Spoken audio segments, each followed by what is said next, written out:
천지가 온통 하얀 솜니부를 뒤집어 쓴 듯 눈이 시리게 내리던 어느 사무치는 겨울밤이었습니다. 깊은 산골 마을의 밤은 유독 일찍 찾아오고 사람들의 발길마저 끊겨 적막만이 가득했지요.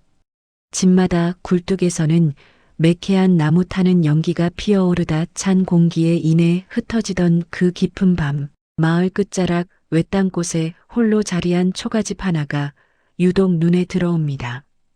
그곳은 10년 전 남편을 먼저 떠나보내고 꽃다운 나이부터 홀로 절개를 지키며 수절해온 김씨 여인의 집이었습니다. 마을 사람들은 그녀를 가리켜 살아있는 열녀라 부르며 칭송을 아끼지 않았지요. 젊은 나이에 혼자가 되어 흔들릴 법도 하련만 그녀는 10년 세월 동안 담장 너머로 눈길 한번 돌리지 않고 오로지 죽은 남편의 넋을 기리며 조용히 살아왔습니다. 그런데 그날 밤 마을에 소문난 술꾼이자 입방정으로 둘째가라면 서러울 박서방이 술기운을 빌려 그 집 담벼락을 지나게 되었습니다. 차가운 눈발이 얼굴을 때리는 와중에도 박서방은 기분 좋게 흥얼거리며 집으로 향하고 있었지요. 뽀드득 뽀드득 박서방의 발소리만이 고요한 눈길 위를 서글프게 울리던 그때였습니다. 굳게 닫힌 김씨 여인의 방 문틈 사이로 은은한 등잔불빛이 새어나오더니 이내 박서방의 귀를 의심케 하는 기묘한 소리가 들려왔습니다. 깔깔깔, 아이고 서방님도 참. 어찌 그리 농이 심하십니까?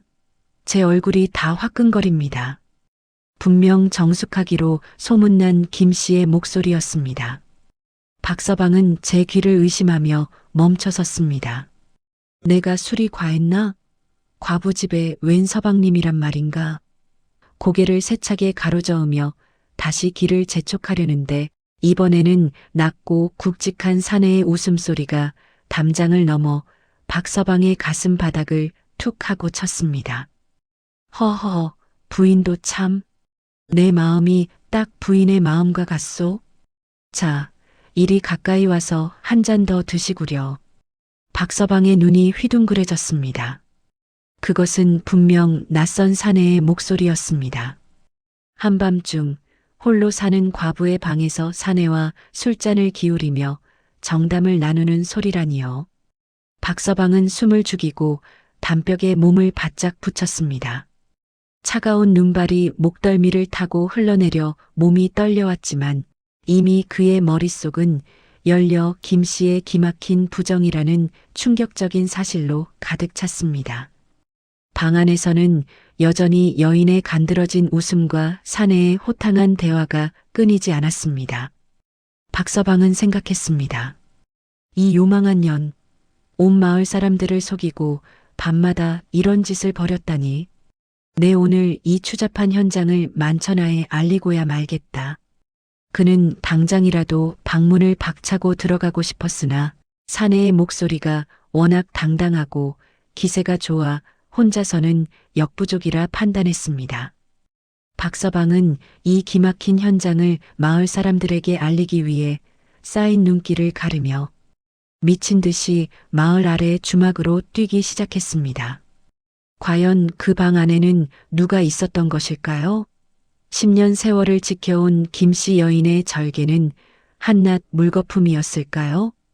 아니면 박서방이 듣지 말아야 할 귀신의 소리라도 들은 것일까요? 다음 날 새벽 몽둥이를 든 채 들이닥친 마을. 사람들이 마주하게 된 그 방 안의 진실은 그곳에 모인 모든 이들의 가슴을 갈기갈기 찢어놓게 됩니다. 도대체 그 방 안에서는 어떤 일이 벌어지고 있었던 것일까요? 박서방은 제 발에 불이 붙은 듯 눈길을 차고 달렸습니다. 한겨울 차가운 공기에 폐부가 찌르는 듯 아파왔지만 방금 들은 그 기막힌 정사의 현장을 알리고 싶어 입안이 다 근질거릴 지경이었지요. 그가 도착한 곳은 마을 어귀, 평소 동네 사람들이 모여 밤늦게까지 화투패를 만지거나 정담을 나누던 주막집이었습니다. 주막 안은 낡은 화로에서 뿜어져 나오는 훈기와 막걸리 냄새로 가득했습니다. 박서방은 문을 왈칵 박차고 들어가며 외쳤습니다. 아이고, 여러분, 내 말 좀 들어보시오. 천지가 개벽하고 땅이 꺼질 일이 생겼단 말이오. 박서방의 비명 섞인 외침에 방 안에서 몸을 녹이던 이들이 하나둘 고개를 내밀었습니다. 숨을 몰아쉬며 헉헉대는 박서방의 몰골은 말이 아니었습니다. 갓은 비뚤어지고 신발 한쪽은 눈에 젖어 엉망이었지요. 사람들은 의아한 눈초리를 보냈습니다. 박서방, 술이 덜 깼나? 이 밤중에 웬 난리인가? 라는 물음에 박서방은 침을 꼴깍 삼키며 자신이 본 것을 아니 본 것보다 몇 배는 더 부풀린 이야기를 쏟아내기 시작했습니다. 내가 똑똑히 들었소. 저기 끝방 김씨네 있지 않소? 그 정숙하다는 연려 김씨 말이오. 그 여자 방에서 웬 사내놈하고 히히덕거리며 술판을 벌이고 있더란 말이오. 내가 담벼락에 귀를 바짝 붙이고 들었는데 세상에. 사내 목소리가 아주 굵직한 게 보통 놈이 아니었소. 둘이서 주고받는 말이 어찌나 뜨겁던지 내 얼굴이 다 화끈거릴 정도였다니까. 10년 세월 수절했다는 말이 다 새빨간 거짓말이었소. 이 말 한마디는 고요하던 밤을 깨우는 불씨가 되었습니다. 처음에는 그럴 리가 있나. 김씨가 어떤 사람인데. 자네가 잘못 들은 게 분명한 애라며 고개를 젓던 이들도 박서방이 사내의 목소리를 흉내내며 구체적인 정황을 덧붙이자 점차 눈빛이 변하기 시작했습니다. 박서방은 신이 나서 손짓 발짓까지 섞어가며 이야기를 지어냈습니다. 사내가 김씨의 손을 잡으며 내뱉은 달콤한 속삭임부터 김씨가 사내에게 비단옷을 해 입혔다느니 하는 근거 없는 소문들이 박서방의 입을 거치며 사실인 양 굳어져 갔습니다. 사람의 입이라는 것이 참으로 무섭지요. 주막에서 시작된 이야기는 눈발을 타고 순식간에 마을 전체로 번져나갔습니다. 한 사람을 거칠 때마다 사내의 목소리는 하나에서 둘이 되었고 김씨가 남편이 죽기 전부터 숨겨둔 정인이 있었다느니 하는 살벌한 살이 붙기 시작했습니다. 평소 김씨 여인은 마을에서 너무나 완벽한 존재였습니다. 젊은 나이에 혼자가 되어서도 흐트러짐 없는 모습으로 절개를 지켰으니 마을 사람들에게 그녀는 우러러봐야 할 대상인 동시에 묘한 거리감을 주는 존재였지요. 특히 평소 그녀의 고결함을 우러러보면서도 한편으로는 자신들과 다른 그 깨끗함에 묘한 열등감을 느끼던 안악들이 앞장섰습니다. 그들에게 김씨의 부정은 자신들의 평범한 삶을 정당화해줄 아주 좋은 먹잇감이었습니다. 어쩐지 그 나이에 혼자 사는 여자가 밤마다 등불을 켜두는 게 이상하다 했어. 앞에서는 조신한 척, 열려인 척 하더니 뒤에서는 아주 호박씨를 제대로 까고 있었구먼. 역시 남자는 남자 없이 못 사는 법이야. 안악들의 날 선 목소리는 밤이 깊어갈수록 더욱 뾰족해졌습니다. 시기심은 분노라는 이름으로 포장되어 불길처럼 타올랐습니다. 마을 사람들은 이제 김씨가 정말로 사내를 들였는지 확인하는 것보다 그녀를 끌어내려 자신들과 같은 진흙탕 속으로 밀어넣는 것에 더 열중했습니다. 이튿날 새벽 동이 트기도 전 마을은 그야말로 광기에 휩싸였습니다. 마을의 법도와 정조를 무엇보다 중시하던 원로 대감까지 이 소식을 듣고 자리를 털고 일어났습니다. 대감에게 김씨의 부정은 단순히 한 여인의 일탈이 아니라 마을 전체의 명예와 기강을 무너뜨리는 중죄였습니다. 우리 마을에 이런 부정한 일이 생기다니 조상님 뵐 면목이 없다. 연려문을 세워도 모자랄 판에 이런 망측한 소문이 돌게 하다니. 당장 그 요망한 것과 사내놈을 끌어내어 마을의 기강을 바로잡아야 한다. 사실이라면 멍석마리를 해서라도 마을에서 쫓아내야 할 것이야. 대감의 서슬 퍼런 불호령에 마을 장정들은 몽둥이를 들었고 안악들은 횃불을 높이 쳐들었습니다. 한방눈은 여전히 소리 없이 내려 세상을 하얗게 덮고 있었지만 김 씨의 집으로 향하는 사람들의 마음은 시커먼 불길로 가득했습니다. 하얀 눈길 위로 수십 개의 횃불이 일렁이며 길게 그림자를 만들었습니다. 멀리서 보면 마치 거대한 뱀이 먹이를 사냥하러 산비탈을 기어가는 듯한 기괴하고도 살벌한 광경이었죠. 김 씨의 외딴집 앞에 다다른 군중은 마당을 가득 메웠습니다. 평소에는 산새 소리만 들리던 고요한 마당이 이제는 사람들의 거친 숨소리와 저주 섞인 욕설로 가득 찼습니다. 김 씨는 당장 나와라. 그 안에 숨은 놈도 함께 기어 나와라. 현장을 딱 걸렸으니 이제 발뺌도 못할 줄 알아라. 거친 함성이 적막한 겨울 새벽 하늘을 찢어발겼습니다.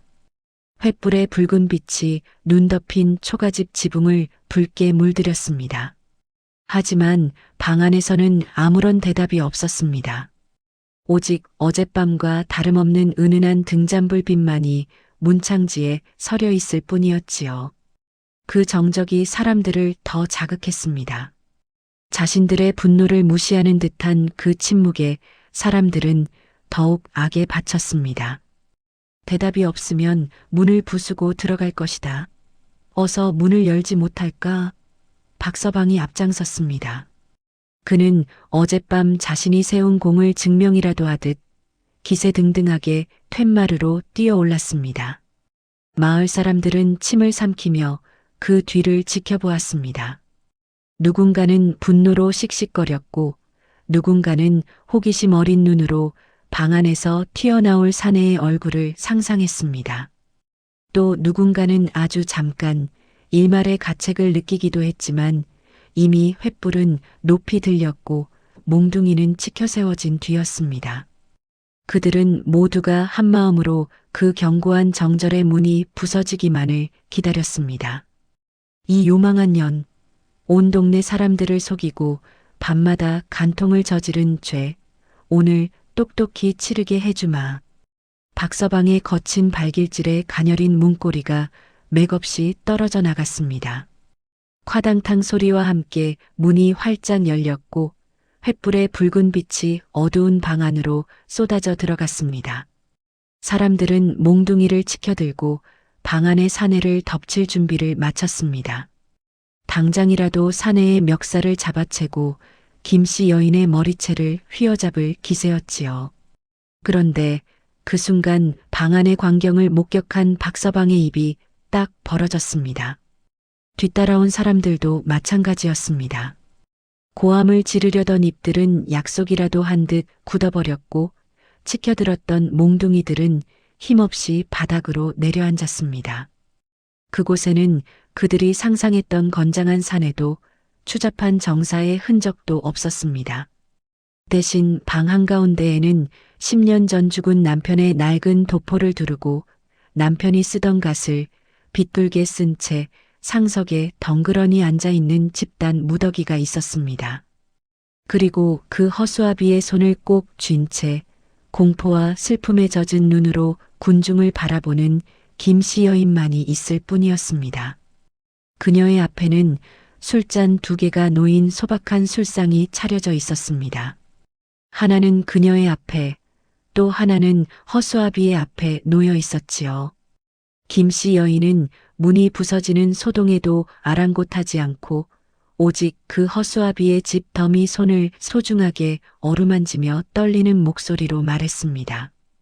자, 자네들 이 새벽에 우리 서방님과 술 한잔 나누는데 웬 행패인가?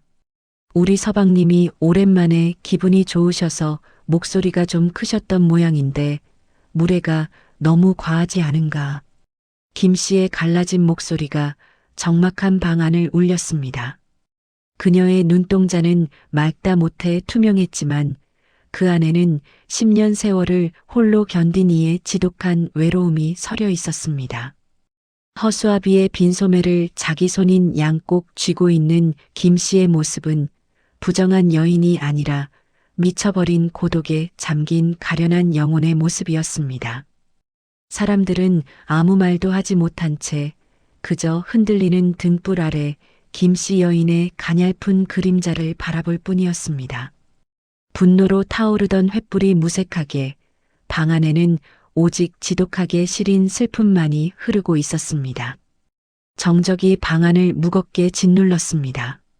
횃불의 일렁이는 불빛에 벽면을 가득 채운 김씨 여인의 그림자가 마치 괴물처럼 흔들렸으나 정작 그 그림자의 주인은 금방이라도 바스러질 듯 가냘픈 모습이었습니다. 몽둥이를 치켜들었던 장정들의 손에서 힘이 빠졌고 분노로 이글거리던 안악들의 눈동자에는 당혹감과 일말의 공포가 서리기 시작했습니다. 바늘 하나 떨어지는 소리조차 들리지 않을 만큼 무거운 침묵이 흐르는 가운데 김씨 여인은 허수아비의 집 더미 손을 소중하게 어루만지며 다시 입을 열었습니다. 왜들 그렇게 넋을 놓고 서 계시나? 우리 서방님께서 오랜만에 기분이 좋으셔서 목소리가 좀 크셨던 모양이지. 박서방, 자네도 들어와서 술 한 잔 받게나.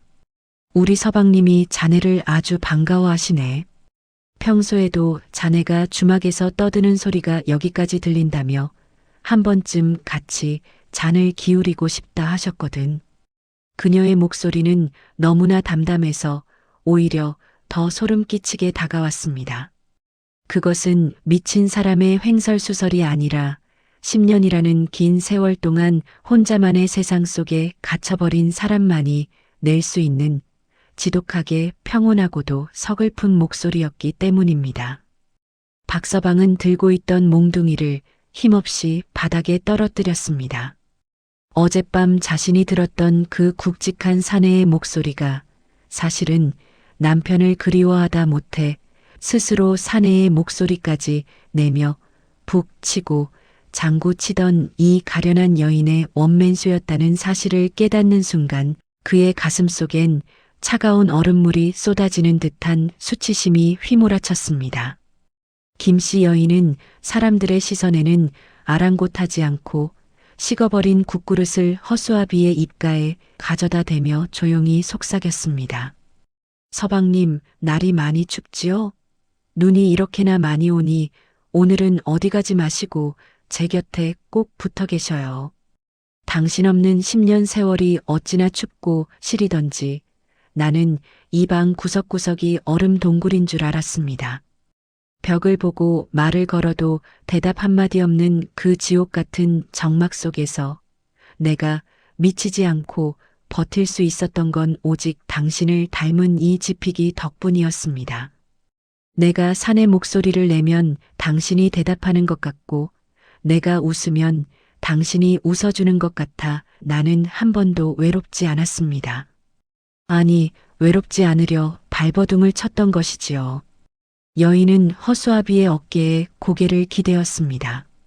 집더미에서 풍기는 퀴퀴한 냄새가 마치 생전 남편의 땀 냄새라도 되는 양 그녀는 평온한 미소까지 지어 보였습니다. 그 미소는 방 안을 가득 채운 마을 사람들의 가슴을 갈기갈기 찢어 놓았습니다.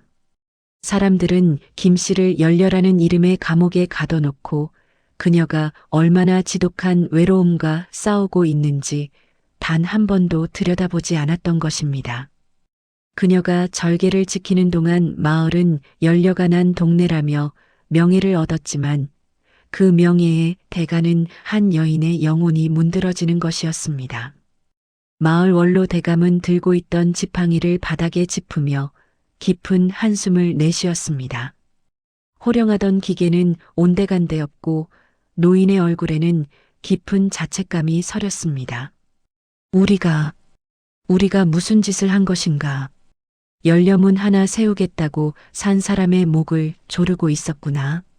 수저라는 것이 미덕이라 칭송하며 정작 이 여인이 밤마다 벽을 보며 어떤 피눈물을 흘리는지는 아무도 궁금해하지 않았어. 우리가 이 여인을 미치게 만든 것이야. 대감의 젖은 목소리에 안악들은 참았던 울음을 터뜨렸습니다. 남의 사생활을 들쑤시고 비난하며 쾌감을 느꼈던 자신들의 잔인함이 등불 아래 발가벗겨진 듯 드러났기 때문입니다.